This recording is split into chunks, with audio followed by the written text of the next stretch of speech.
akan sama-sama kembali mengadakan pembinaan yang diadakan oleh GKIM KIM Tong. Selamat bergabung juga, saya sapa teman-teman dari Batam, saudara-saudara dari cabang Batam, selamat bergabung, kita boleh bersama-sama belajar akan kebenaran firman Tuhan. Kita akan dalam bulan November ini kita akan belajar dengan satu tema besar yaitu tentang ibadah, dan malam hari ini kita akan belajar tentang reform worship yang akan disampaikan oleh Pak Yohanes Trisvan. Untuk sebelum kita memulai acara kita, mari kita akan sama-sama berdoa. Kami mohon pimpinan penyertaan Tuhan, kiranya Tuhan menyertai kami dalam pembinaan pada malam hari ini.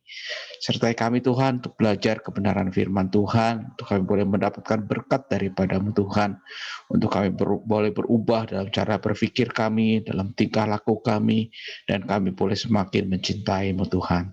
Berkati Pak Yohanes untuk membawakan makalah pada malam hari ini, sertai dan berkati dalam segala kasih setia Tuhan. Kiranya juga Tuhan menolong semua alat yang dipakai untuk jaringan internet. Tuhan, kami serahkan sepenuhnya ke dalam tangan kuasa dan kemurahan Tuhan. Kami berdoa minta pimpinan Tuhan, demi nama Tuhan Yesus kami berdoa. Amin. Seperti biasa, pembinaan pada malam hari ini dibagi dalam dua bagian. Bagian pertama, Pak Yohanes akan membawakan makalah, dan kita nanti bagian kedua diberikan kesempatan untuk bertanya. Pertanyaan dapat disampaikan melalui chat via Zoom ataupun via YouTube, ataupun melalui WA ke nomor 08166020015.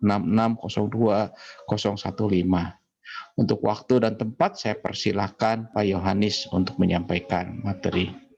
Ya, terima kasih Pak Andi. Selamat malam Bapak Ibu semuanya yang dikasihi oleh Tuhan Yesus. Pada malam hari ini kita akan mempelajari tentang ibadah reform atau reform worship. Nah, kenapa kita mengangkat tema ini? Oleh karena kita berada dalam tradisi reform, dan kalau kita memahami akan tradisi reform ini dan bagaimana ibadah reform itu memiliki dasar teologis, demikian juga karakteristik daripada ibadah reform, kita akan semakin memahami ketika kita ibadah, kita akan mengerti kenapa ibadah kita dilangsungkan seperti sekarang ini. Karena sesungguhnya ibadah kita pada hari ini, liturgi-liturgi yang kita gunakan itu semuanya mirip dengan reform worship, tidak persis 100% sama, tapi kita mendapatkan turunan dari sana, dan itu bukan sesuatu hal yang asing yang sudah dilakukan selama ribuan tahun. Nah, seharap kita bisa memahami akan reform worship ini, dan ibadah kita akan semakin baik. Nah, saudara, di dalam reform worship ini, saya ingin menceritakan secara singkat akan sejarah daripada reform worship ini. Nah, ibadah reform ini muncul dari pemahaman para reformator tentang Tuhan, tentang manusia, tentang dosa, tentang Kristus, tentang keselamatan, dan tentang kasih karunia. Jadi teologi itu menghasilkan yang kita sebut sebagai ibadah reform. Setelah reformasi, liturgi reform itu dimulai dengan keputusan dari Zwingli pada tahun 1519, di mana dia berkhotbah melalui Injil Matius. Dan ini merupakan reformasi liturgi Protestan yang pertama.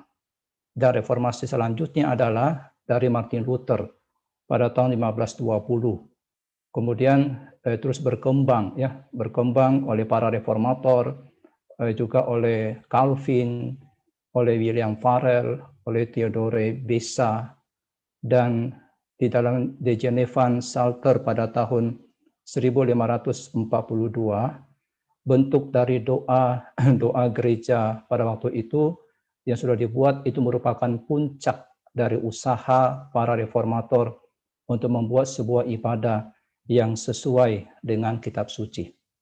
Nah, ketika kita beribadah dengan bentuk ibadah Calvin, maka kita tidak beribadah bukan hanya bersama dengan Calvin, tetapi bersama-sama dengan seluruh gereja reform. Sudah pengaruh Calvin itu menghasilkan produk komunitas. Artinya bahwa Calvin mereformasi penyembahan gereja, dan ini merupakan puncak dari revisi liturgi reform sebelumnya, dan pada saat yang sama merupakan pola dasar dari ibadah reform yang mengikutinya. Nah, liturgi Calvin versi Perancis, versi Jerman, versi Belanda yang kemudian diedit dan kemudian digunakan hingga hari ini, itu menjadi liturgi gereja reformasi lebih daripada 450 tahun. Dan liturgi ini telah menjadi liturgi gereja-gereja reform. Misalnya, dalam liturgi Calvin itu ada panggilan beribadah, yang kita juga memiliki liturgi itu, panggilan beribadah. Lalu dalam liturgi Calvin ada juga doa pengakuan dosa yang dibuat tahun 1500-an, dan kita juga memiliki doa pengakuan dosa. Kemudian ada pembacaan Perjanjian Lama atau pembacaan PB, ada pembacaan Mazmur, lalu ada doa pastoral, lalu kemudian ada khotbah yang disampaikan, kemudian ada lagi yang namanya doa syafaat. Jadi doa pastoral itu dibedakan dengan doa syafaat. Doa pastoral itu doa untuk jemaat yang dinaikkan, yang dipanjatkan kepada Tuhan sebelum pemberitaan firman Tuhan. Kemudian setelah khotbah ada doa syafaat yang kita juga seringkali lakukan itu. Kemudian nyanyian Mazmur, lalu kemudian doa berkat. Nah, pengaruh Calvin ini sangat luas sekali. Itu mempengaruhi John Knox, mempengaruhi turunan-turunan daripada tokoh-tokoh reform.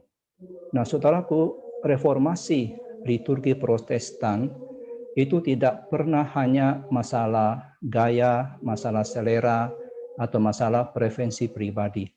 Sebaliknya, reformasi mereka itu didorong oleh kekhawatiran bahwa ibadah itu pada zaman itu sudah menyimpang dari kitab suci. Dan mereka berusaha mereformasi kembali supaya ibadah dilakukan menurut kitab suci. Mereka lakukan ini dengan studi eksegese yang cermat dari Alkitab, dengan mempelajari praktek-praktek yang dilakukan oleh bapak-bapak gereja. Dan reformasi teologis yang kita tahu pada waktu reformasi itu menghasilkan reformasi ibadah, menghasilkan reformasi liturgi. Nah, saudaraku, ibadah gereja pada waktu itu direformasi. Bahasa ibadah yang biasanya dipakai dalam bahasa Latin itu yang tidak dikenal oleh kebanyakan orang diubah ke dalam bahasa yang umum dipakai. Khotbah yang pada waktu itu sudah mulai merosot, di mana hanya menyampaikan tentang cerita-cerita moral, juga direformasi oleh reformator.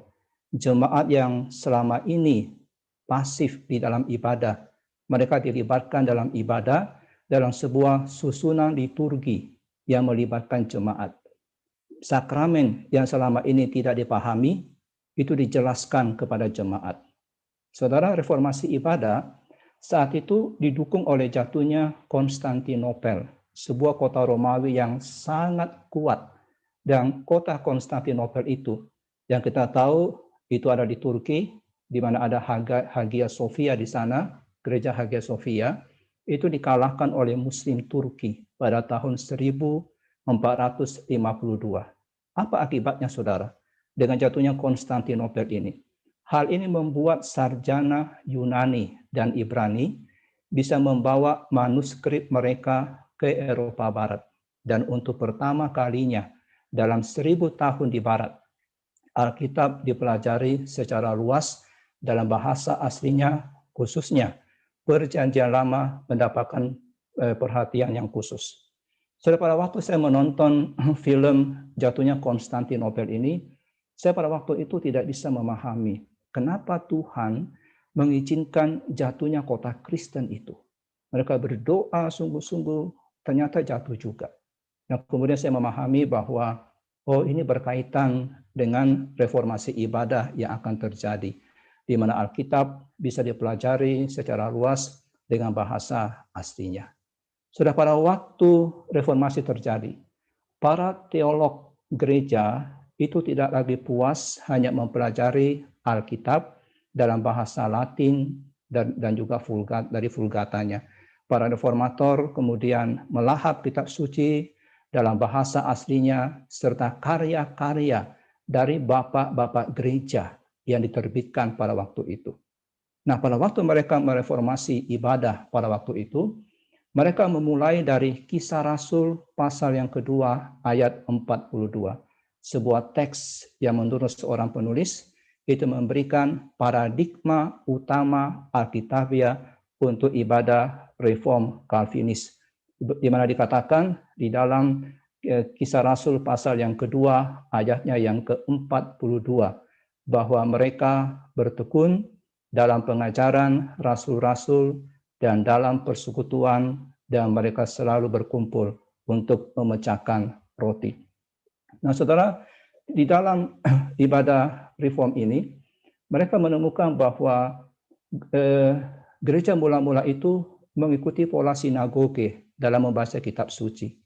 Jadi pada waktu mereka hendak mereformasi ibadah, mereka pelajari perjanjian lama, mereka pelajari perjanjian baru, mereka pelajari para bapak gereja, dan mereka menemukan bahwa gereja mula-mula itu mengikuti pola sinagoge di dalam membaca kitab suci secara lexio continua, artinya secara berkesinambungan.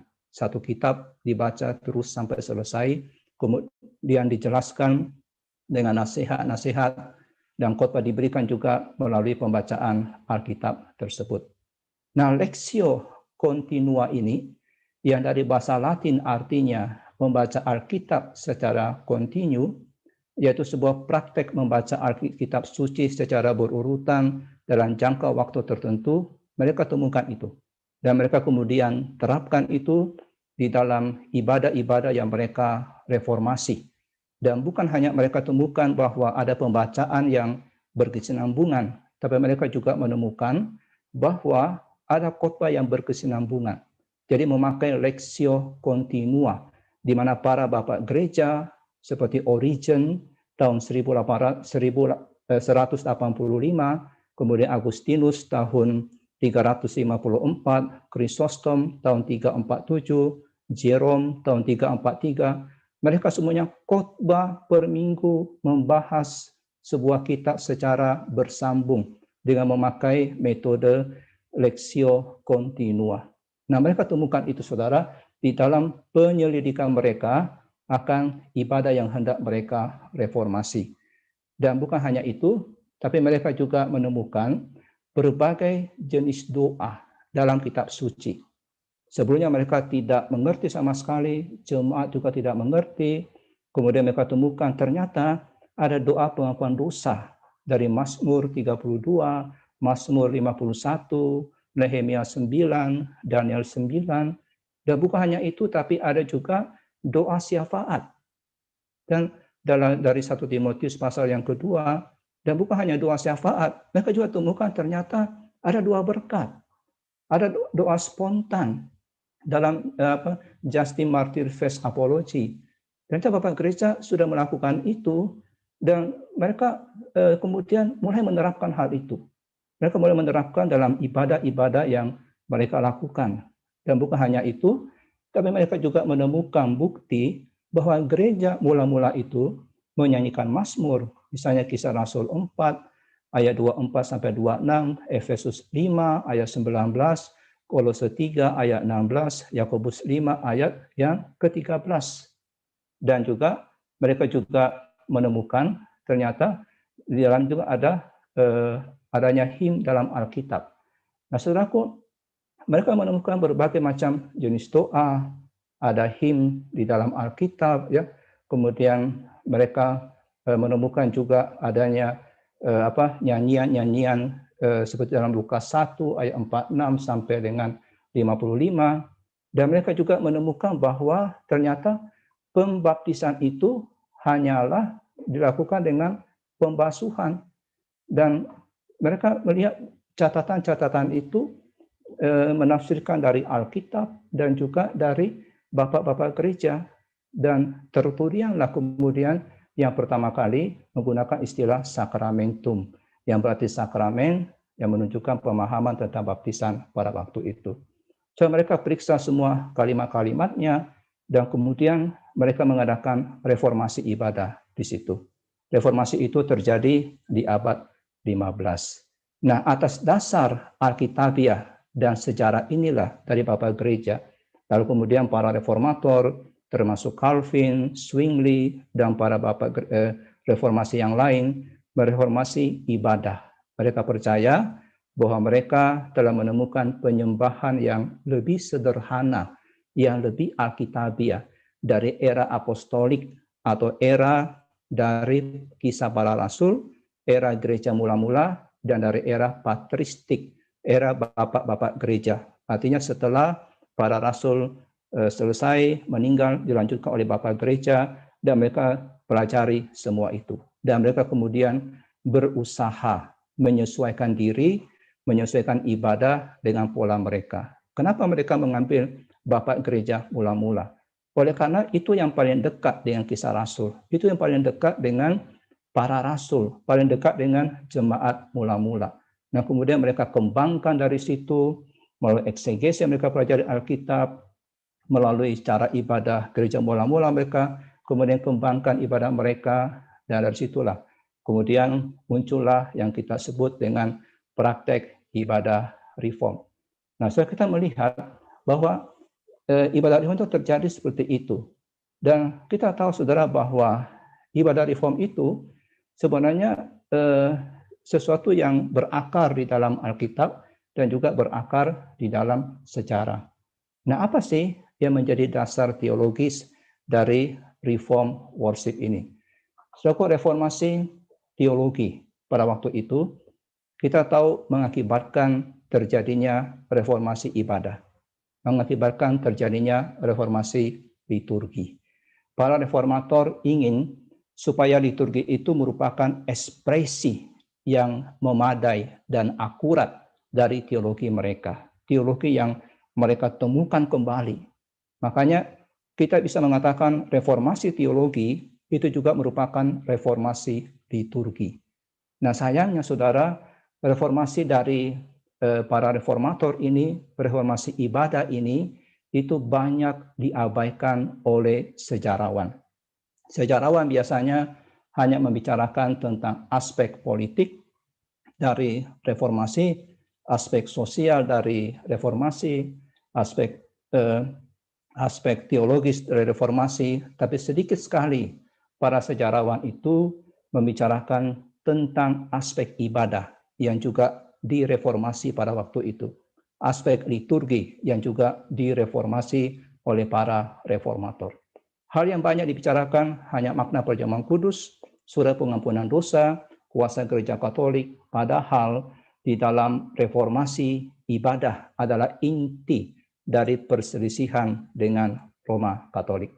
Nah, saudara yang dikasihi oleh Tuhan Yesus, liturgi reform ini mereka mereformasi ibadah dengan semboyan-semboyan reformasi yang kita sudah kenal, yaitu prinsip sola scriptura, yaitu bahwa kebaktian gereja harus dilakukan menurut kitab suci. Dan Alkitab merupakan inti dari reformasi Zwingli. Bucer menegaskan bahwa reformasi mereka semuanya berdasarkan kitab suci. Calvin dengan tegas mengatakan, tidak ada yang kabur, tidak ada yang ambigu dalam peringatan Ulangan 12 ayat 32 dan Amsal 30 ayat 6. Dikatakan di sana, segala yang kuperintahkan kepadamu haruslah kamu lakukan dengan setia. Janganlah engkau menambahinya ataupun menguranginya. Itu Ulangan 12 ayat 32. Amsal 30 ayat 6 mengatakan, jangan menambah firman-Nya supaya engkau tidak ditegurnya dan dianggap pendusta. Nah, Calvin berkata, tidak ada sesuatu yang meragukan di situ. Kita dilarang untuk menambah, untuk mengurangi apapun dari firman Tuhan, termasuk di dalam ibadah. Jadi gereja dilarang mencemari penyembahan kepada Allah dengan penemuan sendiri. Calvin di dalam risalahnya pada tahun 1600 543 berkata, dia mengatakan, saya tahu betapa sulitnya untuk meyakinkan dunia bahwa Tuhan tidak menyetujui cara ibadah yang tidak secara tegas disetujui oleh firman-Nya. Dia mengatakan menolak mode ibadah apapun yang tidak disetujui oleh firman Tuhan. Dan itulah mereka reformasi. Dan dengan memakai prinsip yang pertama, yaitu sola scriptura, bahwa gereja harus dilakukan menurut kitab suci.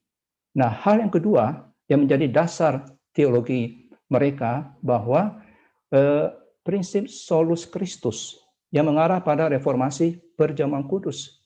Jadi kita tahu bahwa doktrin perjamuan kudus pada waktu itu dari Roma Katolik adalah transubstansiasi, yakni roti dan anggur perjamuan kudus itu hanya nampak luarnya roti dan anggur, tetapi itu berubah menjadi tubuh dan darah Kristus, dan itu selalu berulang-ulang dipersembahkan bahkan korban daripada Kristus. Calvin dan juga para tokoh reformator, mereka mereformasi itu dan mengatakan itu bukan berubah menjadi tubuh dan darah Kristus. Yesus tidak berulang-ulang mempersembahkan dirinya, tapi itu merupakan sebuah simbol, sebuah tanda. Kalau dari Zwingli mengatakan itu hanya simbol, tapi dari Calvin mengatakan juga sebuah persekutuan dengan Kristus di dalam perjamuan kudus itu. Itu prinsip yang kedua, prinsip solus Christus. Dan prinsip yang ketiga di dalam reformasi itu yang mereka pakai adalah prinsip sola fide, yaitu mengarah kepada pemberitaan firman Tuhan, di mana itu iman timbul dari pemberitaan firman Tuhan itu. Nah, mereka memakai prinsip ini karena orang percaya itu bisa percaya dibenarkan oleh karena iman, dan iman ini datang dari mendengarkan firman Tuhan. Maka para reformator mengatakan tujuan yang paling utama di dalam ibadah itu adalah memberitakan dan mengajarkan firman Tuhan. Dan itu dikatakan oleh Luther dan juga oleh para reformator. Dan mereka kemudian menggantikan pembacaan Alkitab yang secara topikal, mereka ganti dengan lexio continua. Di lexio selecta yang dipilih berdasarkan tema gereja, mereka menggantikan itu dengan lexio continua. Dan lexio selecta itu hanya dipakai untuk hari-hari tertentu saja. Nah, itu prinsip yang ketiga, prinsip sola fide. Sedangkan prinsip yang keempat adalah prinsip sola gratia. Nah, ini apa? Dasar teologisnya dari prinsip sola gratia ini, mereka mengarah pada reformasi doa. Karena mereka sadar semuanya hanya karena anugerah Tuhan, iman yang menyelamatkan itu merupakan anugerah Tuhan, keselamatan itu produk ilahi, merupakan pemberian daripada Tuhan, karya Kristus, karya Roh Kudus.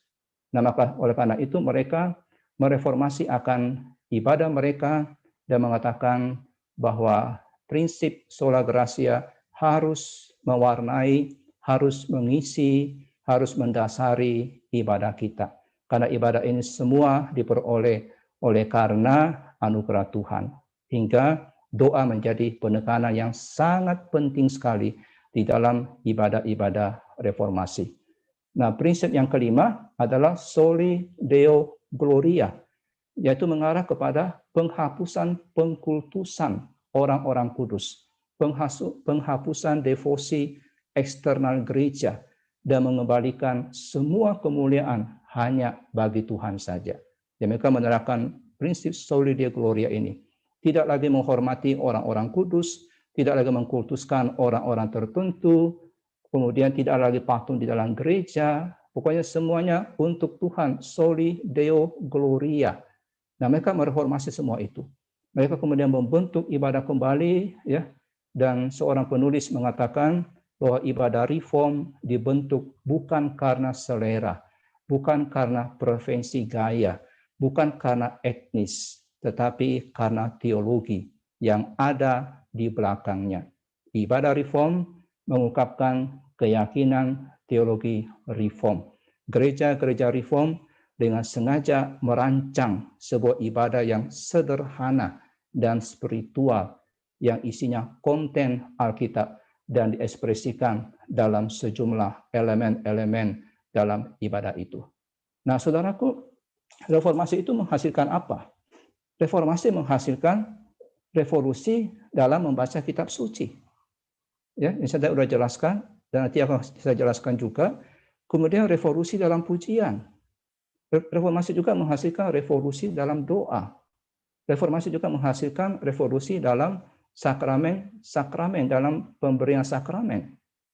Nah, kita akan masuk satu bagian yang sangat penting sekali dan cukup panjang saya akan sampaikan ini, yaitu apa sih karakteristik dari reform worship itu. Dengan mengetahui akan karakteristik ini, saudara, kita akan bisa semakin memperbaiki sikap ibadah kita kepada Tuhan. Kita akan semakin bisa beribadah dengan benar di hadapan Tuhan. Kita akan bertumbuh dalam pengenalan kita akan Tuhan. Nah, karakteristik ibadah kita, karakteristik dari ibadah reform, itu berpusatkan pertama kepada Tuhan. Nah, apa sih tujuan dari orang Kristen beribadah? Teolog reform dari Belanda bernama Abraham Kuyper pada tahun 1837, dia berkata, untuk bertemu dengan Tuhan.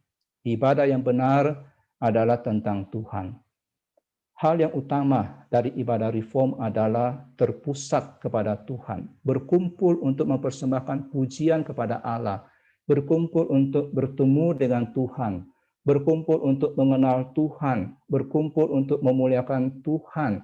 Semua ibadah yang sejati harus teosentris. Itulah yang menjadi karakteristik dari ibadah reform. Ibadah itu teosentris, bukan antroposentris. Fokus utama dari ibadah adalah Tuhan. Yesaya 6, Tuhan ingin mengingatkan umatnya tentang kebesaran dan kesucian Dia. Di situ Dia ingin kita mengakui kebesaran Dia dalam pujian kita, dalam pengakuan dosa, untuk menerima pengampunan, dan juga untuk mentaati akan perintahnya. Dan John Frame berulang kali berkata, ibadah harus berpusat pada Tuhan. Allah mendengarkan janji baptisan, itu berpusat kepada Tuhan. Allah ingin bersekutu dengan kita dalam perjamuan Tuhan. Allah menerima persembahan kita, pujian kita, seluruh ibadah dari awal, dari votum sampai dengan doksologi, itu semuanya berpusatkan kepada Tuhan. Jadi saudara, hanya ada dua pilihan dalam ibadah. Itu bisa berpusat pada orang atau berpusat pada Tuhan. Ketika kita datang ibadah, kita berpusat kepada siapa? Berpusat kepada diri kita, kepada manusia, atau berpusat kepada Tuhan? Berpusat kepada pelayan-pelayan atau berpusat kepada Tuhan? Tidak bisa keduanya, saudara. Itulah karakteristik ibadah reform. Berpusat kepada Tuhan dan bukan berpusat kepada manusia. Nah, tujuan utama dalam ibadah reform adalah untuk memuji Tuhan, untuk bersyukur kepada Tuhan, untuk menghormati Tuhan. Jadi ibadah itu tidak bisa menjadi hiburan bagi saya. Saudara datang ibadah bukan mencari hiburan. Itu sudah tidak sesuai dengan ibadah reform yang kita anut. Ibadah sebagai hiburan adalah penyembahan berhala. Kita sedang menjadikan diri kita berhala. Ibadah harus tentang Tuhan, bukan hiburan pribadi. Ibadah yang tidak berpusat pada Tuhan itu bukan ibadah. Ken Hughes mengatakan bahwa telah terjadi pergeseran ibadah pada hari ini, yaitu dari teosentris ke antroposentris. Dan ibadah berjemaat menurut Ken ini telah mengambil bentuk sesuatu yang dilakukan untuk jemaat dan bukan sesuatu yang dilakukan oleh jemaat. Kita mesti menyadari ini sebagai jemaat. Ibadah dilakukan bukan untuk kita, tapi kita melakukan sebagai jemaat untuk Tuhan. Ini konsep, karakteristik dari reform worship, dan ini karakteristik dari Alkitab. Banyak gereja yang sudah beralih prioritas ibadahnya, yakni untuk menghibur jemaat, bukan untuk menyembah Tuhan. Jadi kita mesti mengajukan pertanyaan ini pada hari ini, apa yang kita inginkan dari orang-orang yang hadir ke gereja? Apakah kita menginginkan mereka menonton sebuah pertunjukan? Apakah kita ingin mereka datang untuk mendapatkan pengalaman yang menyenangkan? Apakah kita ingin agar mereka mendengarkan khotbah yang bagus, mendapatkan hiburan spiritual, atau apakah kita ingin supaya mereka bertemu dengan Allah yang benar, Allah yang hidup, dan mempersembahkan pujian kepadanya di depan umum, menyembah Tuhan dalam roh dan kebenaran dengan hormat dan kagum. Bukankah jelas jika ibadah adalah ibadah, maka semua yang terjadi di dalam ibadah itu harus memiliki kualitas menyembah Tuhan. Harus menjadi satu ibadah yang teosentris, bukan antroposentris. Tuhan harus menjadi pusat keseluruhan. Dia harus menjadi pusat, bukan kita. Dia harus menjadi pusat dalam ibadah kita, dalam penyembahan kita, bukan diri kita. Dia Tuhan, bukan kita yang menjadi berhala. Itu hal yang pertama. Ibadah itu berpusatkan kepada Tuhan, karakteristik dari Reform Worship. Nah, hal yang kedua, karakteristik daripada Reform Worship itu adalah dipenuhi oleh Alkitab. So, dipenuhi oleh Alkitab dari awal sampai akhir. Jadi ada pembacaan kitab suci, mengkhotbahkan kitab suci. Para reformator itu, mereka memahami akan hal ini ketika mereka membaca bahwa Musa itu membaca kitab suci kepada orang-orang di Sinai. Keluaran 24 ayat 7. Ezra membaca dan menjelaskan kitab suci.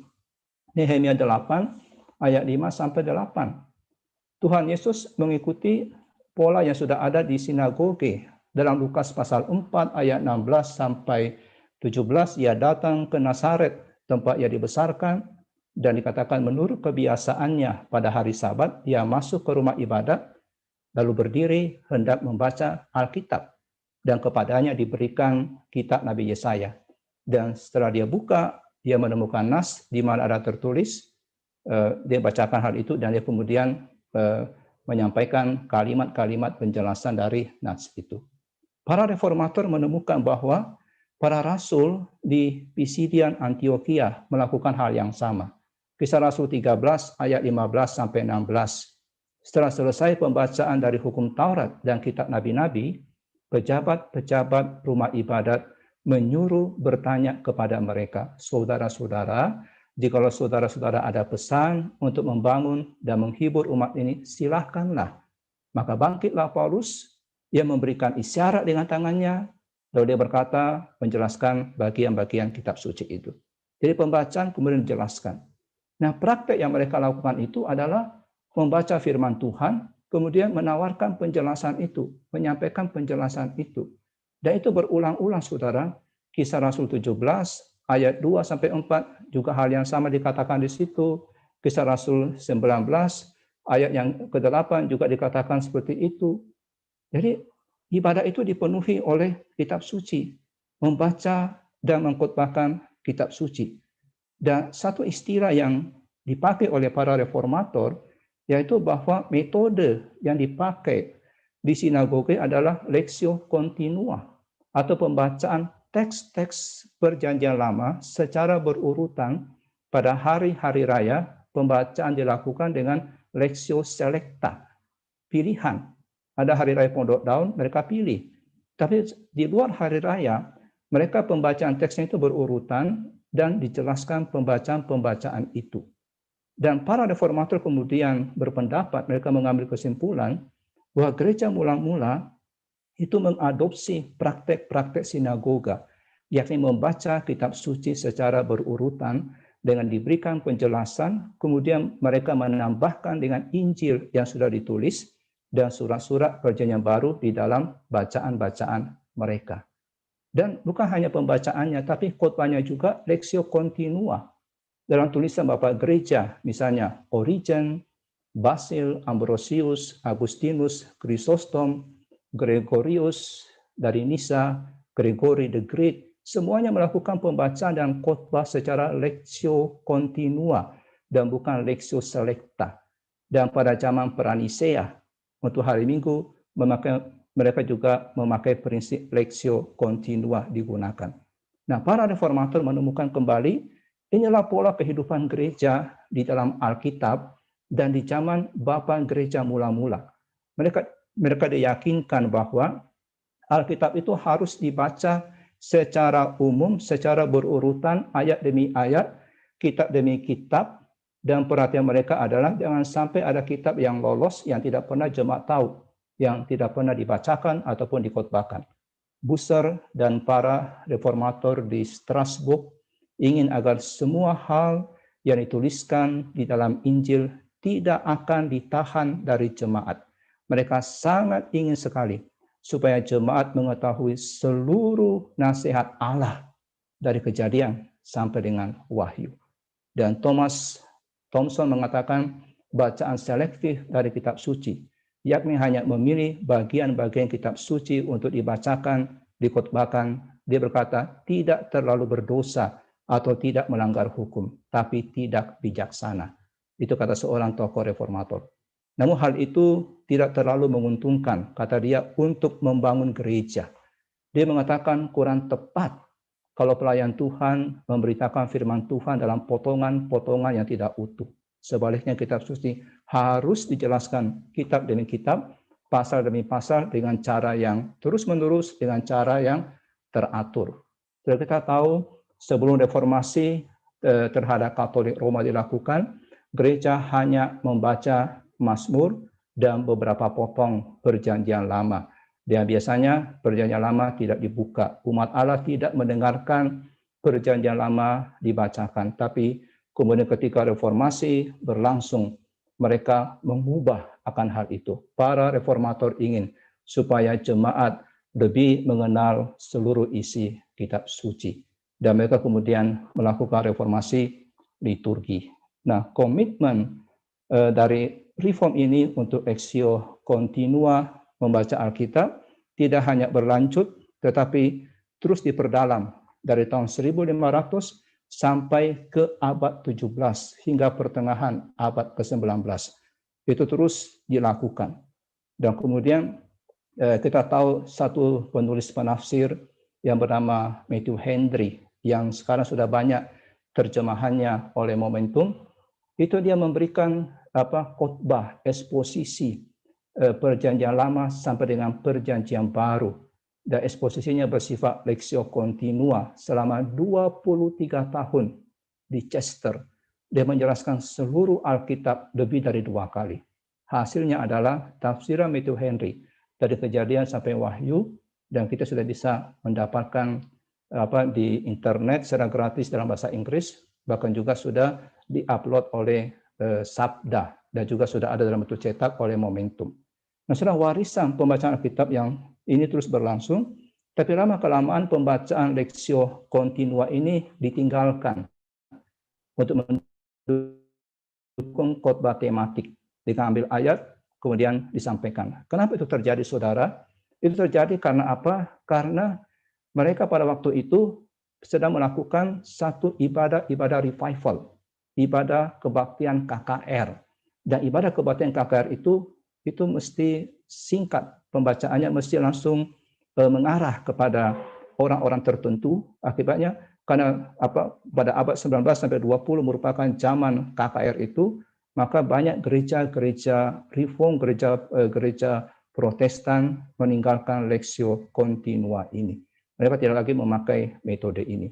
Padahal kalau kita pelajari di dalam sejarah gereja mula-mula, ya, bapak-bapak gereja, kita tahu tokoh-tokoh seperti Justin Martyr, dia menceritakan tentang bacaan dari kisah para rasul, tulisan para nabi, ya.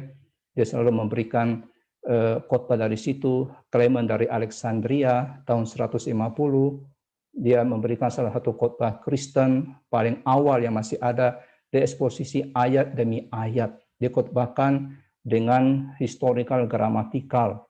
Kemudian Origen, dia berkhotbah setiap hari kerja. Dia mempelajari kitab-kitab Perjanjian Lama satu demi satu. Di Kaisaria dia berkhotbah melalui seluruh Alkitab. Dia adalah seorang pengkhotbah yang sangat hebat sekali. Dan kemudian bukan hanya Origen, tetapi juga ada yang kita sebut saya John Chrysostom, ya, pengkhotbah besar pada waktu itu. John Chrysostom, dia juga dikatakan sebagai orang yang bermulut emas, yang melampaui semua orang sezamannya. Lalu ada Ambrosius, ya, dia berkhotbah di Milan. Kemudian ada Agustinus, kita tahu Agustinus dari Hippo, seorang teolog Latin yang sangat hebat. Dia pengkhotbah ekspositori yang begitu hebat. 500 khotbahnya adalah koleksi terbesar yang bertahan dari zaman kuno sampai hari ini banyak dipakai. Agustinus menekankan khotbah eksposisi. Dan kemudian ada bapak gereja bernama Gregorius Agung tahun 540 sampai 604. Khotbahnya khotbah ekspositori dan dia dikenal sebagai seorang yang dijuluki sebagai tafsiran yang berjalan. So, era bapak-bapak gereja itu adalah era khotbah Lectio Continua yang merupakan kelanjutan dari khotbah-khotbah di sinagoge dan gereja mula-mula. Nah, saudaraku, mungkin bagi beberapa orang kita merasa, wah ini membosankan. Tapi sesungguhnya itulah yang terbaik yang kita bisa terima ketika firman Tuhan itu dijelaskan, kitab demi kitab dijelaskan, bagian demi bagian, dan disampaikan melalui khotbah-khotbah eksposisi. Nah, saudaraku, kemudian kita tahu di mana Ulrich Zwingli dan juga Calvin, mereka juga berkhotbah secara ekspositori. Jadi terus sampai dengan zaman sekarang masih banyak yang melanjutkan, tapi ada juga yang tidak melanjutkan lagi. Kita pernah memakai metode ini, kita mengkhotbahkan kitab per kitab, kemudian kita beralih kepada khotbah topikal karena kita ingin mencapai beberapa sasaran dari tujuan dari pemuridan kita. Nah, saudaraku, jadi ibadah daripada reform itu berpusatkan kepada firman Tuhan, pemberitaan firman Tuhan, pembacaan firman Tuhan. Tapi bukan hanya itu, ibadah reform juga berpusatkan firman Tuhan dengan apa? Dengan mendoakan firman Tuhan. Apa sih itu mendoakan firman Tuhan? Saudaraku, Martin Bucer mengatakan doa gereja itu harus berdasarkan kitab suci. Zwingli, Bucer, Farel, Calvin, Knox, semuanya mereka memanjatkan doa itu dengan mengutip kitab suci. Dia bukan kalimat-kalimat yang mereka ciptakan sendiri, tapi kitab suci yang mereka hafal, itu mereka ungkapkan dengan pengkalimatan mereka. Nah, para reformator bahkan menulis doa pengakuan mereka berdasarkan mazmur pertobatan. Ya tentu waktu mereka berdoa, mereka nggak baca itu. Tapi itu mereka tulis dan mereka persiapkan itu. Doa pengakuan dosa dari Nehemia 9, dan mereka doa pertobatan dari Daniel 9. Dan saudara, salah satu reformasi liturgi yang paling berharga di abad ke-16 adalah doa berdasarkan kitab suci. Dan sayang sekali saudara, hari ini banyak sekali anak-anak Tuhan meninggalkan akan hal ini. Kita merasa doa kita kering, kenapa? Karena kita tidak berdoa dengan kitab suci. Kita nggak memakai Alkitab dalam doa kita. Reformasi menghidupkan kembali tradisi pemazmur tentang permohonan, ratapan, dan keluhan itu dipakai dalam doa-doa mereka. Bahkan doa berkat pun, saudara, yang dipakai oleh reformator dan dipakai oleh kita pada saat ini, itu doa berkat dari kitab suci yang saya sudah jelaskan minggu lalu. Bilangan 6 ayat 24 sampai 26. Berkat juga dari 2 Korintus 13 ayat 14. Jadi dari awal sudah dimulai kitab suci, doa pengakuan dosa isinya kitab suci, berita anugerah isinya kitab suci, kemudian khotbah isinya kitab suci, lalu doa persembahan isinya kitab suci, kemudian berkat diberikan isinya kitab suci juga. Itulah liturgi reform. Itulah reform worship. Sebuah liturgi, sebuah ibadah yang sebuah dasarnya kitab suci, semuanya berpusatkan kepada firman Tuhan dalam pemberitaannya, dalam seluruh liturginya, bahkan doanya pun itu kitab suci. Bukan yang kepandaian berkata-kata, tapi dengan memakai kitab suci.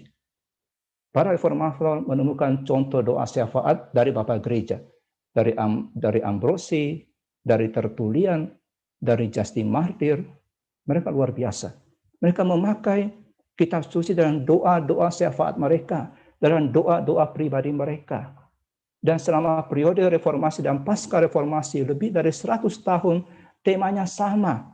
Doa memainkan peran sentral dalam ibadah gereja, dan kemudian semua doa adalah Alkitabiah. Saya kira kita mesti mengubah doa kita, saudara. Saya belajar bahwa saya mesti merubah doa saya. Doa pribadi kita mesti diubah. Doa kita harusnya alkitabiah. Doa itu harus direncanakan. Praktek dari banyak pelayan gereja Skotlandia yang paling saleh selama berabad-abad dalam gereja Reform, mereka menuliskan substansi inti dari doa-doa umum mereka. Ketika mereka berdoa, mereka mempersiapkan doa mereka sama dengan ketika mereka mempersiapkan khotbah.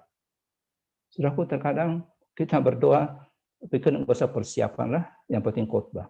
Tapi tokoh-tokoh reformasi, mereka mempersiapkan doa mereka dengan apa? Sama seperti mereka mempersiapkan khotbah. Mereka mencari nas yang mana yang akan diangkat. Nas yang mana yang mereka akan pakai. So, ini harusnya menjadi doa pribadi kita juga. Apalagi ketika kita diberikan kesempatan untuk memimpin doa bagi jemaat. Masih doa yang biblikal. Kita bisa sampaikan doa yang biblikal. Sudah bisa belajar ya, sudah bisa cari di internet, bisa search ya, A Method of Prayer tahun 1710 dari Matthew Henry atau A Guide to Prayer dari Isaac Watts. Itu ada contoh-contohnya. Itu ada nas-nas Alkitabnya. Saya sudah download A Method of Prayer dari Matthew Henry. Ini gratis karena udah lewat dia punya masa untuk itunya tahun 1700-an. Jadi ketika doa pengakuan dosa, apa yang kita mesti nasa yang mana? Ketika kita doanya ini nasa yang mana? Kita cek nasnya, kita pelajari nasnya, kita hafal nasnya, dan kita bawakan itu dalam doa kita. Jadi spektrum penuh doa yang berdasarkan Alkitab itu adalah praktek dari para reformator. Terjadi revolusi doa pada waktu itu, berbeda dengan selama ini oleh Katolik, terjadi revolusi doa, dan itulah yang kita sebut sebagai ibadah reform worship. Dan bukan hanya itu saudara, tapi mereka juga menyanyikan akan firman. Jadi dipenuhi oleh firman. Bukan hanya dikhotbahkan, bukan hanya dibawa dalam doa, tapi mereka menyanyikan firman. Mereka menemukan bukti gereja mula-mula itu menyanyikan mazmur. Kisah Rasul 4, Efesus 5, Kolose 3, Yakobus 5 ayat 13, firman dinyanyikan.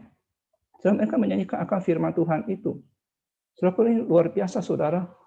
Dalam kisah Rasul pasalnya yang ke-4 ayat 24 sampai 26 ya. Itu mereka bersama-sama berdoa dan mereka mengutip Mazmur pasal yang kedua. Kemudian Efesus 5 ayat 19 dikatakan, berkata-katalah seorang kepada yang lain dalam mazmur, kidung puji-pujian, dan nyanyian rohani. Kolose 3 ayat 16 dikatakan sambil menyanyikan mazmur, dan Yakobus 5 ayat 13 dikatakan juga baiklah ia menyanyi juga. Nah, saudaraku, jadi mereka bukan hanya mengkhotbahkan firman Tuhan, bukan hanya mendoakan, membawa dalam doa firman Tuhan, tapi mereka juga menyanyikan firman Tuhan. Dan selanjutnya adalah ketika sakramen dilangsungkan, itu juga firman yang terlihat. Jadi semuanya itu firman. Tradisi reform mengikuti Agustinus memahami sakramen sebagai firman yang terlihat dari Tuhan. Artinya sakramen adalah firman Tuhan yang diwujudkan melalui tindakan penyelenggaraannya. Khotbah adalah firman yang kita dengarkan. Sakramen Pajaman Kudus adalah firman yang kita lihat, yang kita rasakan dengan indera penglihatan, yang kita makan dengan indera perasa kita. Kita makan roti dan anggur, kita melihat roti dan anggur sebagai representasi dari tubuh dan darah Kristus. Kita melihat baptisan itu, bagaimana firman Tuhan hadir dalam hidup orang itu, hingga dia beriman pada Tuhan. Jadi sakramen itu adalah firman. Firman yang terlihat. Tokoh-tokoh Reform ini menyadari pentingnya konten kitab suci di dalam ibadah. Bahasa asli dari penyembahan gereja adalah bahasa Alkitab. Itu yang mereka sangat tekankan. Bahasa dari ibadah Reform, bahasa dari ibadah gereja adalah bahasa Alkitab. Menggunakan Alkitab, memakainya dari awal sampai akhir. Tidak ada yang tidak Alkitabiah, tidak ada yang di luar Alkitab, semua Alkitab. Pengakuan iman pun itu semuanya berdasarkan Alkitab. Jadi reform worship Ibadah kita adalah ibadah yang dipenuhi oleh Alkitab. Firman Tuhan dibacakan, disampaikan dalam bentuk fotum, dikhotbahkan, dinyanyikan, didoakan. Firman Tuhan dilaksanakan, dilihat dalam sakramen, ditegaskan dalam kredo, dalam pengakuan iman. Disampaikan kemudian dalam doa berkat. Dari awal sampai akhir, Reform Worship adalah firman Tuhan. Kita mesti memahami ini. Karena ketika kita memahami ini, maka ibadah kita akan lebih baik. Dan saudara akan lebih bisa mengikuti ibadah dengan serius dan sungguh-sungguh dan tahu ini dipenuhi firman Tuhan. Ini diawali oleh firman dan diakhiri oleh firman. Setiap bagian liturgi saudara akan hargai karena firman Tuhan sedang disampaikan dalam berbagai bentuk. Seringkali saudara, kita hanya ingin ikut khotbahnya doang. Mendengarkan khotbahnya saja. Kita menganggap hanya itu firman Tuhan. Betul saudara. Itu firman Tuhan yang disampaikan dalam porsi yang sangat besar, mungkin 30 sampai 40 menit, tapi ingat, dari awal firman Tuhan itu sudah disampaikan. Mulai sejak fotum itu firman disampaikan. Mulai sejak nyanyian itu firman sudah disampaikan. Karena firman pun dinyanyikan. Mengapa? Mengapa harus berdasarkan firman Tuhan? Karena kita umat Allah dilahirkan kembali oleh firman Allah. Kita tumbuh dalam iman kita oleh firman Allah. Kita dikuduskan oleh firman Allah. Kita diperlengkapi dengan firman Allah. Iman kita datang karena mendengarkan firman Tuhan. Dan oleh firman Tuhan kita berbuah. Dan inilah karakteristik yang sangat penting sekali dari Reform Worship. Semuanya berdasarkan firman Tuhan. Semua terisi dengan firman Tuhan. Hal yang ketiga, saudaraku, apa yang menjadi karakteristik dari Reform Worship itu? Yaitu ibadah yang berpusatkan kepada Injil atau Gospel Center Worship. Nah, Reform Worship itu berpusatkan kepada struktur Injil. Itu mengikuti logika Injil. So, Ibrani pasal 4 ayat 15 sampai 16, sebab imam besar yang kita punya bukan imam besar yang tidak dapat turut merasakan kelemahan-kelemahan kita. Sebaliknya, ia telah dicobai, hanya tidak berbuat dosa. Sebab itu marilah kita dengan penuh keberanian menghampiri tahta kasih karunia Allah, supaya kita menerima rahmat dan menemukan kasih karunia pada waktunya. Dan nas-nas yang lain yang saya sudah cantumkan di sini. Suatu ibadah itu apa? Ketika dikatakan Gospel Center Worship, artinya kita mendekati Allah, kita menyembah Allah bukan sebagai orang suci. Kita mendekati Allah, kita sadar kita orang berdosa. Kita mendekat Allah sebagai orang berdosa yang telah dihidupkan kembali oleh Injil kasih karunia Kristus. Oleh karena itu, setiap kali saudara datang beribadah kepada Tuhan, saudara datang dengan satu konsep yang seperti ini. Kita datang menyadari saya ini orang berdosa. Dan saya butuh pengampunan dosa. Saya harus mengaku dosa saya. Itulah sebabnya saudara, liturgi ibadah kita, di dalamnya ada pengampunan, ada pengakuan dosa, dan ada berita anugerah diberikan. Itu ibadah yang terstruktur kepada salib Kristus. Itu merupakan ibadah dengan Gospel Center Worship. Dan itulah pola ibadah Reform. Inilah yang ada dalam bentuk ibadah Calvin, dalam bentuk ibadah Cranmer, Knox, Puritanisme, dalam bentuk ibadah Westminster, dan juga liturgi reformasi. Jadi pusat ibadah Reform itu tetap konsisten, yakni melihat Tuhan yang tak terbatas dan kudus, dan kita melihat diri kita sebagai orang yang berdosa, dan kita melihat kebutuhan kita akan Kristus. Jadi Reform Worship itu punya siklus yang seperti ini. Pujian, pengakuan dosa, berita anugerah, ungkapan syukur, dan berkat. Jadi setiap minggu kita melihat kembali kemuliaan Tuhan. Kita melihat kerusakan kita. Kita melihat kegagalan kita. Setiap minggu orang-orang berdosa itu mengaku dosa bersama-sama, bertobat, menegaskan kembali kepercayaan kita kepada Kristus dan salibnya, bersyukur atas pengampunannya. Itu semua dialami sebelum khotbah disampaikan. Dan baik itu Lutheran maupun Reform menganggap itu merupakan bagian yang sangat penting sekali. Dan ketika khotbah disampaikan, itu mewartakan pribadi Kristus, mewartakan pekerjaan Kristus, dan tidak hanya berhenti sampai di situ. Jemaat kemudian kalau ada perjamuan kudus, mereka menerima satu kekuatan peneguhan kembali, dan kemudian pada waktu mereka selesai ibadah, ketika mereka sebelum kembali ke rumah, mereka diberkati oleh Tuhan untuk pergi menjadi saksi-saksi Tuhan. Itu gospel center worship. Itu hal yang ketiga dari ciri dari reform worship. Dan hal yang keempat adalah menyadari pentingnya tradisi gereja. Itu reform worship. Menerapkan eklesiologi atau konsep tentang gereja dengan serius. Karena apa, saudara? Karena ibadah reform itu berakar di masa lalu.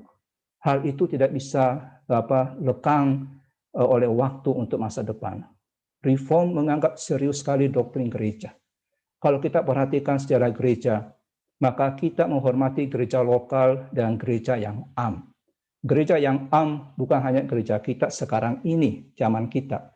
Bukan gereja-gereja dunia saat ini saja, tapi gereja di zaman lampau dalam sejarah termasuk bagian dari gereja yang am.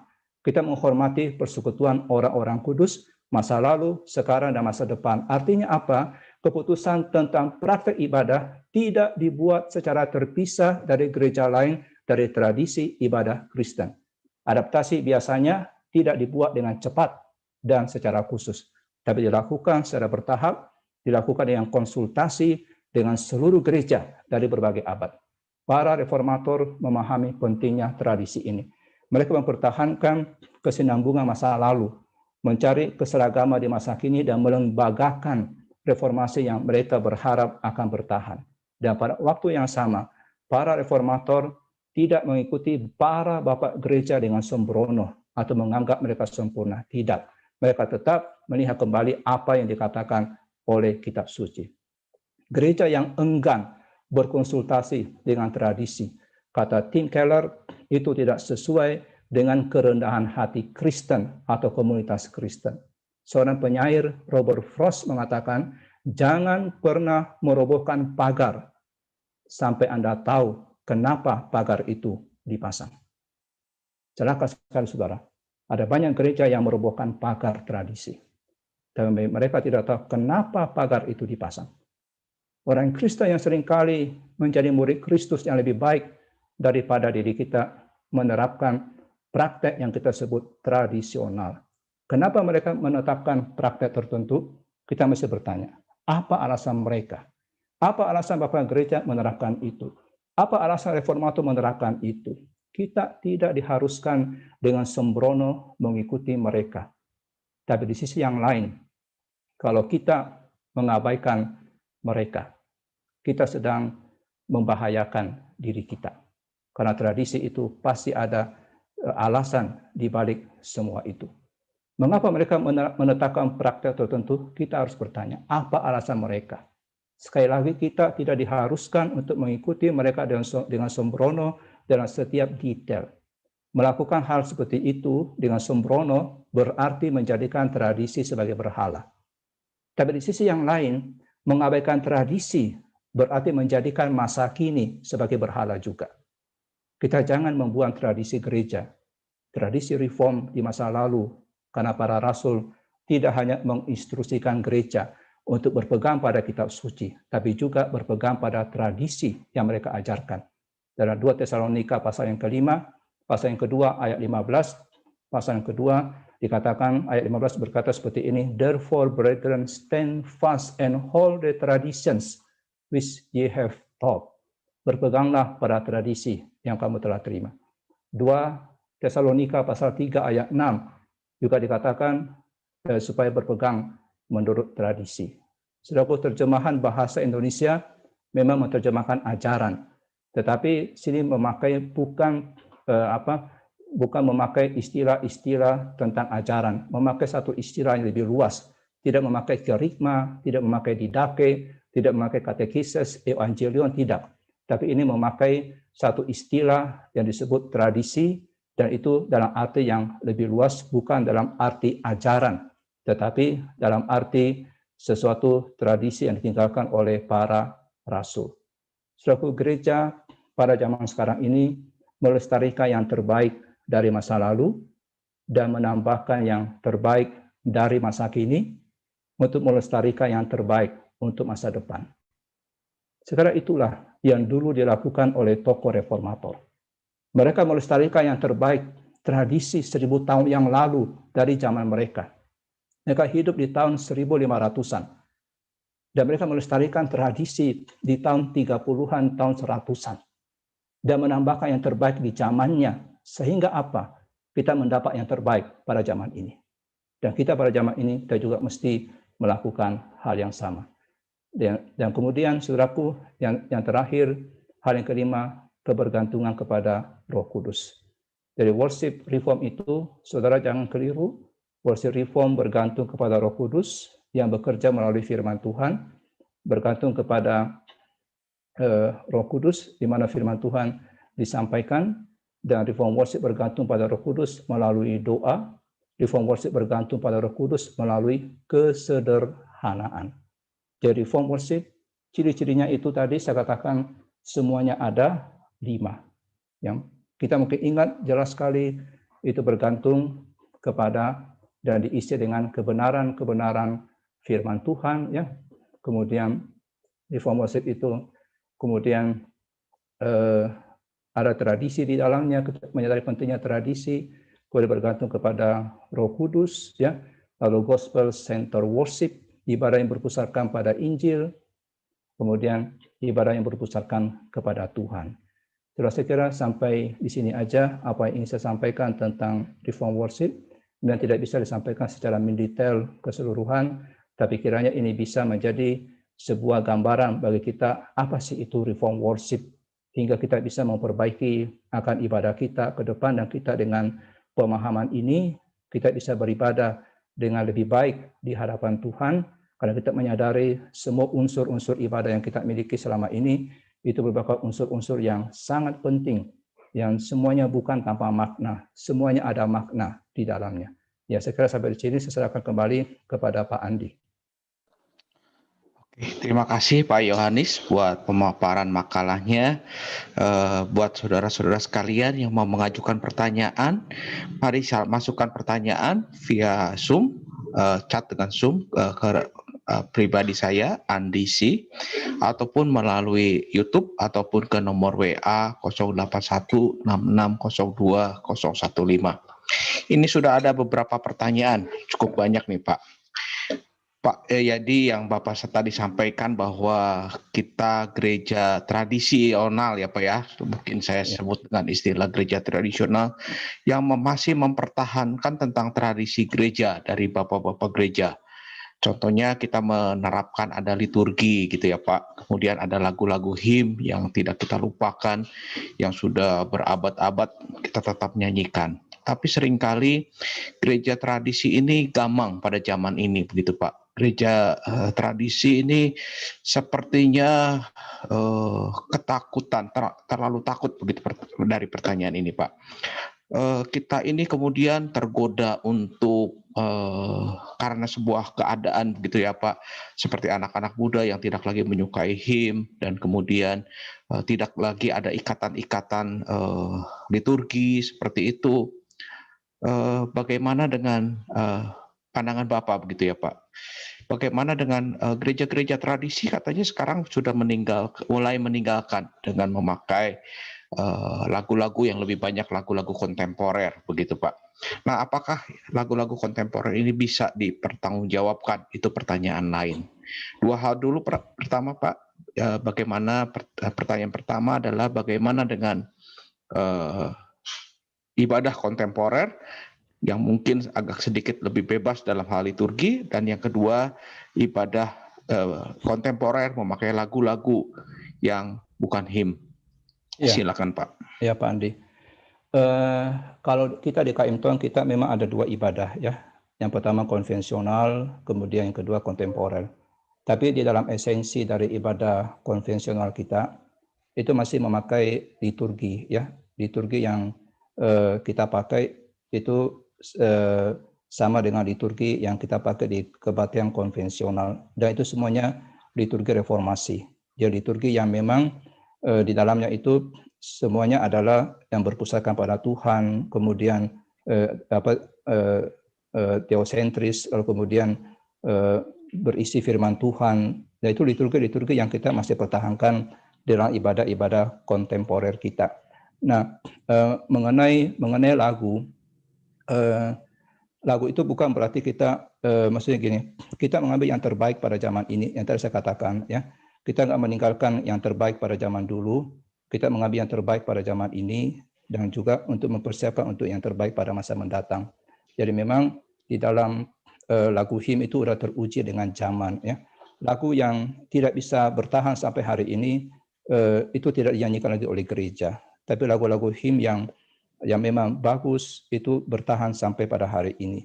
Itu memang lagu-lagu yang semuanya lagu-lagu itu Pak Andi saya tadi enggak jelaskan karena waktu, itu lagu-lagu semua yang berdasarkan kepada firman Tuhan.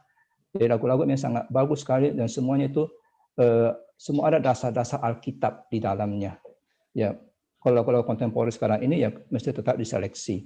Ya diseleksi di dalam kebenaran-kebenaran yang disampaikan di dalamnya. Ya intinya begini, kalau saya melihat apakah semua pujian kita itu semuanya berisi firman. Jadi di dalam awal sampai akhir itu konsep gereja reform adalah ibadah yang dipenuhi oleh firman Tuhan. Tidak ada yang tidak ada firman Tuhan.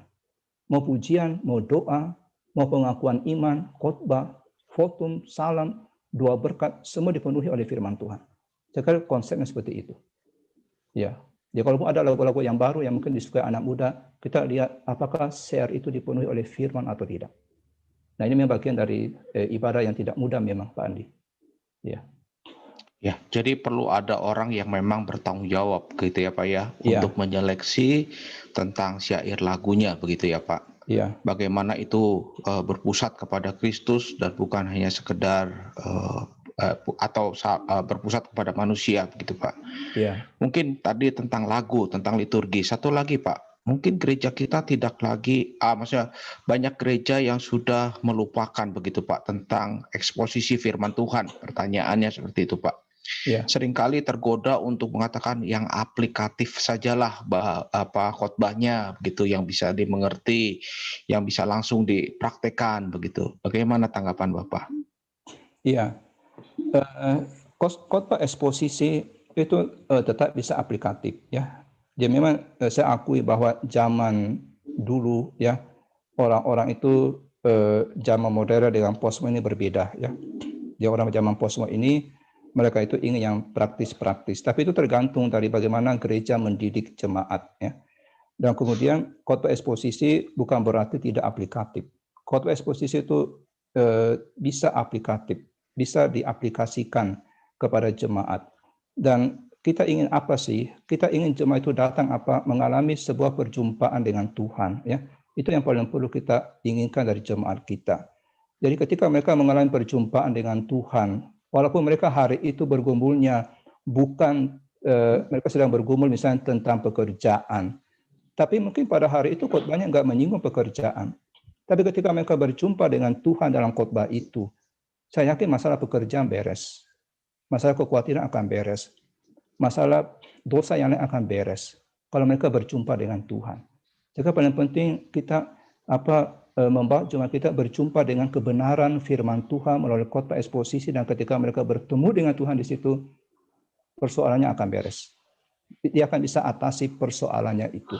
Karena kalau kita misalnya mau berkhotbah kepada kebutuhan jemaat, saya berkhotbah tentang misalnya tentang kekhawatiran kepada satu topik saya itu misalnya. Tapi jemaat lain tidak sedang mengalami kekhawatiran itu. Mereka sedang mengalami pergumulan tentang dosa ya. Ketika saya berkhotbah misalnya tentang masalah relasi misalnya, masalah pengampunan misalnya. Tapi ada jemaat yang tidak sedang mengalami kondisi itu. Mereka sedang mengalami pergumulan yang lain.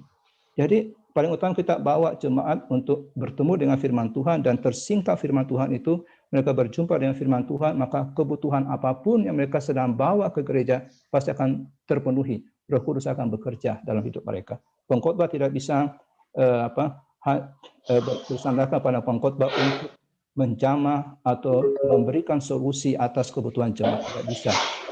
Kita paling bisa menyentuh beberapa orang, karena pergumulan dari 1.000 orang itu bermacam-macam. Itu Pak Andi. Oke. Seringkali firman Tuhan ini hanya sekedar moralitas gitu ya Pak ya. Ya, Maksudnya tentang moralisme jatuh dalam hal-hal perbuatan-perbuatan. Maksudnya memang itu penting, tapi bagaimana sikap kita ya Pak untuk boleh menjaga sebagai firman Tuhan. Kalau saya pikir kalau kita tidak mengkhotbahkan kembali tentang karya Kristus di atas kayu salib, kita sepertinya kehilangan esensi dari gereja gitu ya Pak. ya, Ya, Pak, pertanyaannya ini seringkali kita sebagai gereja tradisi yang tadi mempunyai sebuah ketakutan untuk meninggalkan, dan mungkin kita mulai masuk dalam untuk memperbaiki, masuk ke dalam sebuah zaman sekarang sesuai dengan tuntutan zaman sekarang. Nah, seperti yang Bapak tadi sampaikan, kita perlu sebuah pagar ya Pak ya. ya, Jangan sampai pagar itu terlalu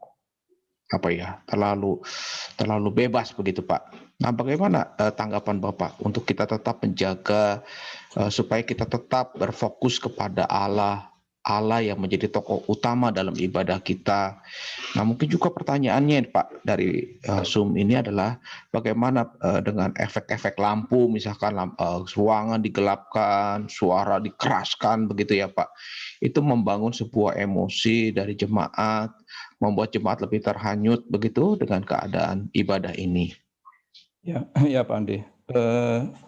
Mungkin satu-satu ya. Yang pertama dulu ya. Ya, Yang tradisi itu Pak Andi ya.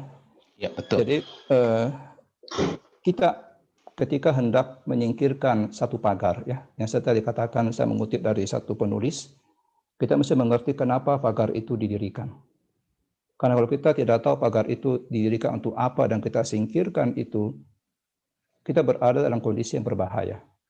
Karena pasti ada maksud ketika itu didirikan. Makanya kita perlu mempelajari kembali akan maksud dari pagar itu didirikan. Tradisi itu ada, kenapa itu ada, ya. Itu pertama. Jadi ketika kita hendak memakai yang lalu dan menghilangkan yang lalu, ya, kita mesti tahu kenapa itu ada dan kita ambil yang terbaik sekarang ini. Apakah yang terbaik itu bisa menggantikan yang lalu itu dengan lebih baik? Apakah tetap memenuhi prinsip-prinsip dari sebuah ibadah yang alkitabiah? Karena prinsip ibadah reform itu bukan sekedar satu worship reform, bukan sekedar itu. Tetapi itu merupakan prinsip alkitabiah dan prinsip yang sudah diterapkan oleh Bapak Gereja yang sangat dekat dengan para rasul, zamannya sangat dekat, dan itu praktek yang sudah mereka lakukan pada waktu itu menjadi tradisi. Karena Paulus juga mengatakan, jangan tinggalkan tradisi. Itu bukan sekedar ajaran, tapi merupakan tradisi kebiasaan, bukan didake yang dituliskan di situ. Dan sebuah kebiasaan tradisi gereja. Nah, kemudian yang tadi soal lampu dan lain sebagainya, ya. Nah, itu kita mesti kembali kepada prinsip dari ibadah reform, ya. Kita fokusnya kemana, ya? Kita fokusnya kepada Tuhan, ya. Yang tadi saya berikan prinsip-prinsip. Kita fokusnya kepada kebenaran firman Tuhan, isinya firman Tuhan semuanya, ya. Kemudian kita fokusnya kepada gospel center worship, ya, kepada pekerjaan Roh Kudus, kepada doa, ya. Nah, ketika kita fokus kepada itu, kita walaupun misalnya ada banyak sekali ornamen-ornamen yang kita akan munculkan, yang kita bisa evaluasi semua dari prinsip-prinsip karakteristik ibadah reform tadi. Itu Pak Andi. Ya. Nah, sekarang dalam keadaan sekarang begitu ya Pak, dalam zaman Ya, ini di mana anak-anak muda juga sepertinya kurang suka dengan hal-hal yang ada pagar ya Pak ya. ya, Maksudnya liturgis yang terlalu ketat atau kita membuat sebuah aturan-aturan lain. Seringkali kita sepertinya bertabrakan dengan zaman ini begitu. Nah, bagaimana sikap kita, Pak? Maksudnya satu pihak ada orang yang ingin mempertahankan tradisi, tapi satu pihak juga ada tuntutan dari kaum muda, begitu ya, Pak, dari orang-orang muda yang ingin supaya ada sebuah perubahan. Nah, bagaimana sikap gereja seharusnya, Pak? ya, saya kira paling penting sih ya, pembinaan diberikan, pemahaman. Saya yakin ya ketika orang muda mengerti kenapa itu ada, ya, mereka pasti akan bisa memakai yang tradisi-tradisi itu. Kalau kita nggak memahami itu, jangankan orang muda, ya kita aja, kita nggak akan pakai itu, Pak Andi. Kalau kita mengerti itu, seperti saya jelaskan pada malam ini, saya kira seharusnya kita semakin tahu, oh liturgi kita ini bukan liturgi yang tanpa makna, ya. Karena liturgi kita ini satu liturgi tradisi, saya katakan liturgi tradisi. Itu sudah dalam Alkitab dan sejak Bapak Gereja mula-mula, kemudian khususnya para reformator memformulasikan itu, Calvin memformulasikan itu dengan urutan liturgi dan tokoh reformasi yang lain. Nah, itu merupakan sebuah tradisi yang sudah kita wariskan sampai pada hari ini. Kalau kita memahami semua maknanya di dalam itu yang tadi saya jelaskan itu, saya yakin kita hanya tinggal memvariasikan aja. Kita nggak perlu merombak itu. Kalau kita bisa membuat sesuatu yang lebih baik, ya itu pun sudah mesti diuji kembali. Karena tradisi itu sudah ribuan tahun, ya 1500 teruji 1500 sampai 2020, dan itu diterima bukan oleh satu gereja, itu diterima oleh sebagian besar gereja-gereja Protestan pada waktu itu. Ya bukan hanya beraliran reform, tapi gereja metodis juga menerima, gereja beraliran yang evangelikal lah saya katakan, itu menerima akan tradisi itu. John Wesley bahkan berkhotbah secara lexio continua. Cuma sekarang metodis sudah mungkin masih pakai, Arjuan sudah tidak memakai lexio continua itu. Kalau kita lihat dalam sejarah ya Pak, maksudnya sejak reformasi kemudian gereja-gereja ini sepertinya hanya dua aliran, Katolik dan Protestan begitu ya Pak. Ya. Dan Protestan ini menjaga tradisi yang tadi seperti Bapak paparkan begitu Pak. Tapi ternyata gereja tradisi ini juga pernah ya dalam tanda kutip jatuh dalam kegelapan, dalam pengertian jemaat-jemaat ini makin lama makin hidup sembarangan di Eropa sana begitu ya Pak.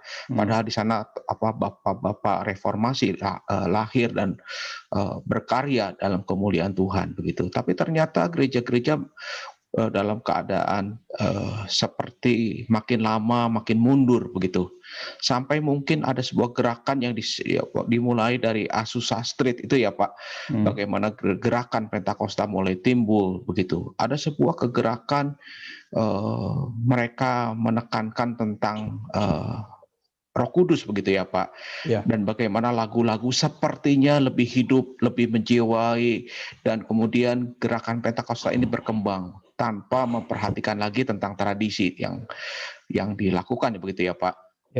Nah seringkali kita sebagai gereja tradisi Pak, mungkin saja kita bisa jatuh dalam pengertian makin lama ibadah kita makin kering.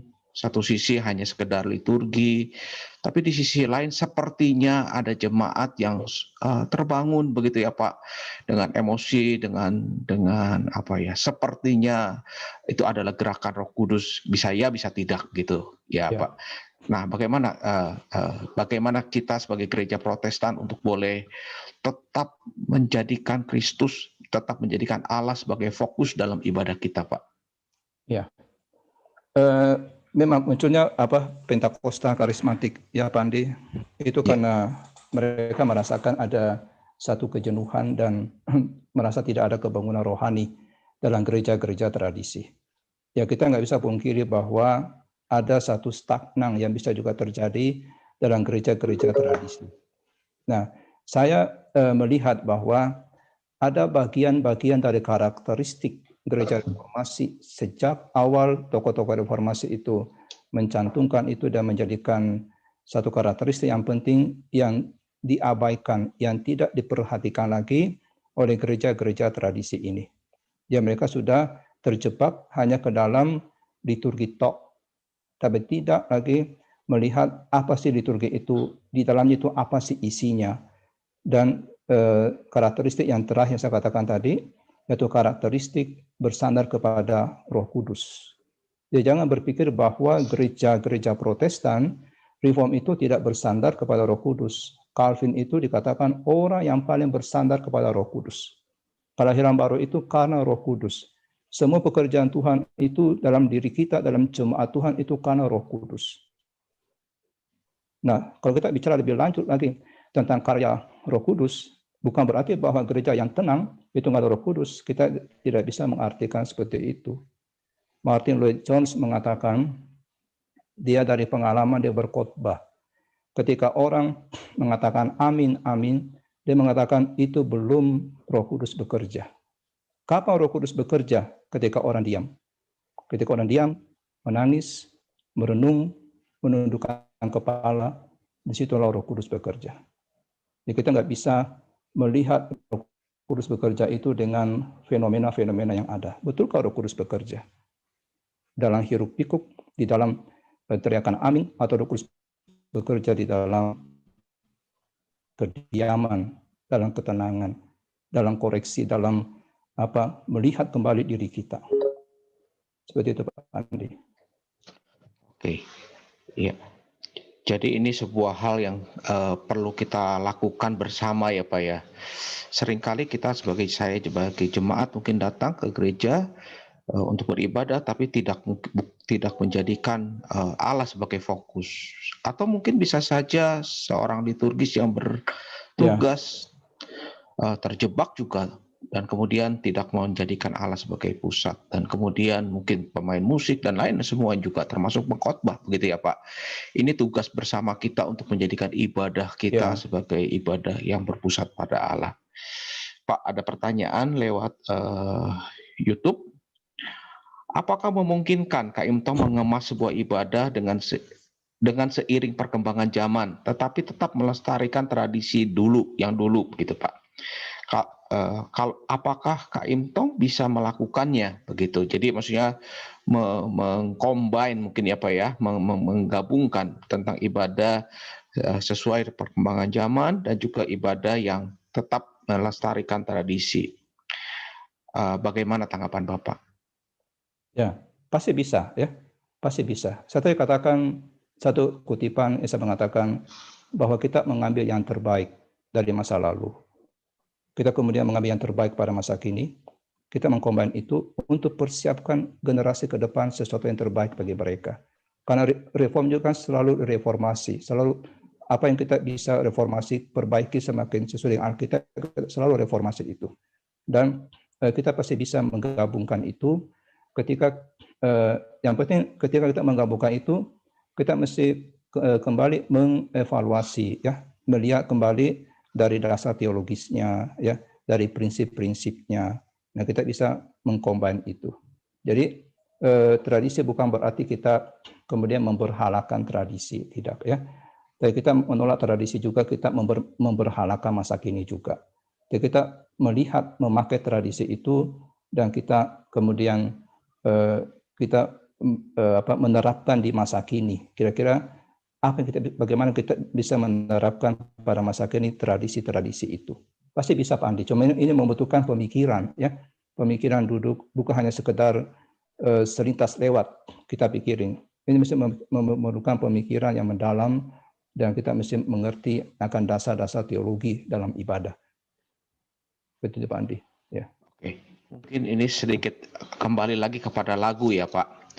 Seringkali timbul perdebatan begitu Pak tentang orang yang setuju dengan lagu-lagu, mempertahankan lagu-lagu him, yang sudah pasti Kak Imtong akan tetap mempertahankan lagu-lagu him karena sudah teruji seperti Bapak katakan tadi. Tapi apakah Kak Imtong bisa mempertanggungjawabkan, pertanyaannya begitu ya Pak, kita kan nggak punya doktor musik katanya begitu Pak. Apakah Kak Imtong bisa mempertahankan atau mempertanggungjawabkan tentang lagu yang dipilih, yang dinyanyikan dalam ibadah kontemporer begitu Pak? Apakah itu disaring dan juga ada hamba Tuhan yang bisa bertanggung jawab dengan syair-syair yang dinyanyikan begitu Pak? Ya, harusnya bisa ya. Jadi kita memang nggak punya dokter musik, cuma kita akan punya sarjana musik ya, atau master musik, saya lupa juga. Pokoknya kita ada yang bagian musik, penginjil Yudit, dan kita punya hamba-hamba Tuhan yang lain, walaupun tidak mengerti musik kan, minimal kan ngerti syair kan. Ya, saya nggak mengerti musik, tapi saya mengerti syair, dan setiap lagu yang dipilih oleh tim ibadah itu masuk ke satu tim seleksi yang terdiri dari beberapa hamba Tuhan, kemudian menseleksi itu, kemudian kita menyetujui ya, atau tidak menyetujui di dalam seleksi lagu-lagu tadi. Jadi mungkin informasi buat jemaat, sudah pasti sebuah lagu sebelum dinyanyikan akan memasuki sebuah tahap penyaringan begitu ya Pak? Iya, memasuki tahap penyaringan. Ya, tidak sembarangan dipilih karena lagu ini populer begitu kemudian dinyanyikan. Tapi Iya, pasti ada sebuah tim yang bisa mempertanggungjawabkan begitu ya Pak, iya, mengapa lagu ini dipilih. iya, Ya, ini soalnya mungkin kita juga perlu mempertanggungjawabkan begitu ya Pak. Seringkali kita melihat hal-hal seperti ini menjadi sebuah perdebatan yang tidak pernah berakhir begitu Pak. Sekali lagi Pak, mungkin secara garis besar, pagar-pagar apa sih yang harus kita pertahankan ya Pak? Tadi Bapak sudah paparkan, tapi mungkin secara praktis ya Pak, pagar-pagar apa yang harus kita pertahankan sesuai dengan firman Tuhan, supaya kita boleh tetap mempertahankan ibadah yang berpusat kepada Allah Pak. iya. Sekarang pagar-pagar yang kita mesti pertahankan ya tadi ya, ibadah kita mesti berpusatkan kepada Allah, bukan kepada manusia ya. Ketika kita lakukan itu, saya yakin ada banyak hal yang tersaring ya. Kalau kita pikirannya ibadah untuk manusia, pasti banyak hal yang masuk. Kalau kita memikirkan ibadah kita berpusatkan kepada Allah, pasti ada banyak yang tersaring. Kemudian ibadah yang berfokuskan diisi dengan firman ya. Kita memasukkan apa juga, misalnya kita mesti melihat apakah itu ada firman tidak. Ada firman yang disampaikan tidak di dalamnya ya. Kemudian gospel center worship ya. Ibadah kita ini apakah ibadah yang kita rancang, kita masukkan itu gospel center kah ya. Orang berdosa datang kepada Kristus, menerima pengampunan dosa, menerima kekuatan ya firman tentang Kristus, kemudian mereka diutus menjadi saksi lagi. Apakah ada dalam ibadah kita itu pagar-pagar yang kita nggak boleh hilangkan, dan kita bergantung sepenuhnya kepada Roh Kudus ya. Kita nggak bisa hilangkan yang terakhir itu. Kalau kita hilangkan yang terakhir, kita akan menjadi ibadah yang kering ya, karena ya ibadah kita betul-betul terberkati oleh Tuhan karena Roh Kudus yang bekerja. Jadi ibadah yang trinitarian ya. Kita menyembah kepada Bapa melalui Kristus dan oleh pekerjaan Roh Kudus. Seperti itu Pak Andi. Ya. Ini sebuah pertanyaan Pak masuk. Apa perbedaan antara ibadah konvensional dan ibadah kontemporer, gitu Pak? Ya. Perbedaan kalau di gereja kita, mungkin masuk pertanyaan di gereja kita Kak Intong ya. Ya. Jadi perbedaannya Mungkin, Pak. antara konvensional dan kontemporer, di dalam ibadah kontemporernya kita itu lagu-lagunya tidak semuanya hymn ya. Jadi ada lagu-lagu kontemporer yang dicampur di dalamnya, tapi ada juga lagu-lagu hymn yang tetap dipertahankan di dalam ya. Kemudian di dalam variasi penambahan pujian, itu penambahan pujian itu tidak seperti di konvensional. Jadi pujian bisa ada penambahan di dalamnya. Itu dalam ibadah kontemporer di gereja kita. Nah, kalau ibadah konvensional kita itu memang lagunya kita memakai lagu KPPK. Saya nggak sebut hymn lah, lagu KPPK kita pakai. Ya. Ya. Nah, ini berkembang lagi pertanyaannya Pak. Bagaimana tanggapan Bapak tentang musik dengan band begitu ya Pak? Seringkali band ini dianggap sebagai sebuah konvensional begitu, bukan kontemporer, bukan konvensional ya. Nah, bagaimana tanggapan Bapak tentang band, dan kemudian sepertinya yang kebaktian yang konvensional ini sepertinya alergi dengan band. Nah, bagaimana tanggapan Bapak? Ya. Kalau soal band ya, soal apa namanya band ya Pak Andi ya. Drum ya maksudnya ya. Soal pakai drum ya. Pertanyaannya tidak menyebutkan secara spesifik, tapi ya, band begitu ya Pak? Ya pakai band ya. Kalau dari saya sih yang penting kan di dalam ibadah itu ada ketertiban ya. Dan juga memang ada orang-orang memang yang tidak terbiasa dengan itu. Jadi kita memang kalau jemaat yang kontemporer misalnya pakai band, yang mereka bisa menghadiri yang memakai band. Karena sebenarnya soal musik di dalam reformasi juga, pada awal-awal reformasi juga, awal-awal gereja juga tidak ada kan memakai musik juga. Masih tidak memakai piano, yang mereka nggak memakai piano juga. Jadi menurut saya ini soal selera, ya, soal selera yang kita sediakan bagi jemaat kita. Jadi mereka ketika suka yang memakai band, ya mereka menghadiri yang kontemporer. Cuma intinya tetap ya di dalam ibadah yang kita selenggarakan, jangan menghilangkan karakteristik tadi. Bukan sebuah show yang diberikan kepada jemaat, tetapi sebuah pelayanan yang diberikan kepada Tuhan. Saya kira itu intinya. Bukan bukan berpusat kepada manusia, tapi berpusatkan kepada Allah. Itu yang paling penting. Ya, mungkin karena waktu sudah sangat terbatas, Bapak bisa memberikan sebuah closing statement, Pak. Ya, untuk closing statement saya ya tentang reform worship ini ya. Sudah dalam reform worship ini kita mesti memahami ya apa yang ada di dalam reform worship ini ya. Baik itu di dalam konsep teologisnya yang tadi saya katakan 5 sola ya, dan kemudian di dalam karakteristik yang ada dalam reform worship ini. Dan biarlah melalui kita belajar tentang reform worship ini ya, kita semakin bisa tahu apa yang ada dalam ibadah kita ya. Sebagai jemaat, dalam kapasitas sebagai jemaat, ketika kita datang ibadah kepada Tuhan, kita tahu bahwa kita datang itu berpusat kepada Tuhan ya, dan semua urutan liturgi itu penting, tidak penting dari awal sampai akhir, semua penting, jangan terlambat datang.